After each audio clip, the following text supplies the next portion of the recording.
Chercher les bénédictions. La quête des bénédictions et du bien à profusion, exprimée par le vocable de Tabarrouk sans confusion, c'est ce sens en plus de la demande d'assistance qui ressort de la formule au nom d'Allah prononcée de prime abord. Béni soit le nom de ton Seigneur plein de majesté, d'Allah elle provient et c'est lui qui la distribue à souhait. Ainsi il n'est pas licite à un homme de dire je bénis, et la bénédiction d'Allah est de deux catégories. La première d'ordre physique placée dans une entité comme le corps, les cheveux et la salive du messager. Pour ceux les compagnons de peu manquer de s'entretuer, récolter l'eau de ses ablutions à sa peau se coller. Encore faut-il préciser que cela est propre au prophète et que cette attitude vis-à-vis d'un autre est incorrecte. Une bénédiction subjective comme celle de tout musulman due à sa soumission proportionnelle à son engagement. Chercher la bénédiction des érudits et des hommes pieux, c'est écouter leur savoir et dans le bien faire comme eux.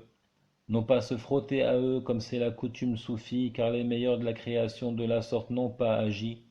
Puis le mérite de certains lieux comme la mosquée éloignée dont nous avons béni l'alentour et la mosquée sacrée.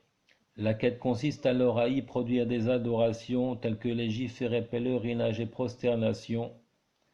Ainsi une prière à la Mecque en vaut 100 000 ailleurs, mais la mésestime de cette place ajoutera à ton malheur.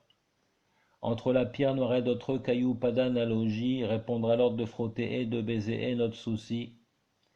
Dès lors tu connaîtras l'égarement des chiites qui collectent l'argile des tombeaux pour en faire ce qui le diable délecte. Ensuite la bénédiction temporelle comme le ramadan que l'on s'attire en faisant ce qui est prescrit dans l'instant. Enfin la bénédiction d'arbres comme le dattier palmier, sans oublier l'olivier dont le bon fruit est pressé. Et dans ce registre on s'en tient aux seules données du texte, l'eau de Lourdes, la grotte de Hira sont donc hors contexte. Si tu crois qu'ils ne sont pas qu'un moyen qu'ils produisent le bien, tu es un idolâtre qui n'a avec l'islam aucun lien. Je vais conclure par la mention de ce qui peut t'octroyer des bénédictions abondantes si tu sais le pratiquer. Saisir l'argent qui te revient sans même le réclamer, satisfait du décret d'Allah soucieux de le partager. Tenir compagnie au groupe et en famille manger, sur les côtés du plat laisser bénir son sommet.